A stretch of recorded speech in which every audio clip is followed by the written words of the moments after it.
Welcome to McPlum, simple solutions served daily. You begin by measuring and clarifying the sap or jaggery solution. This controls sweetness and texture.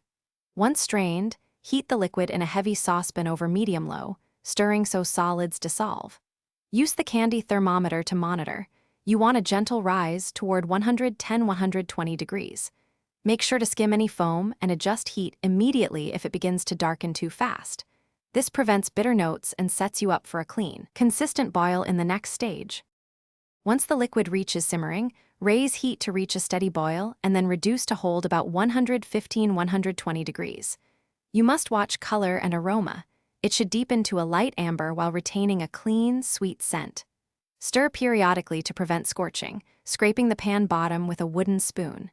Test by dropping a small bead into cold water. If it forms a soft but pliable ball, you're ready. If it's too soft, continue a few minutes.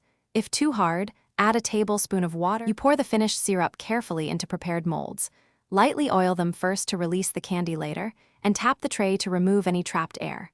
Allow pieces to cool at room temperature until firm. Make sure you don't disturb them or condensation forms.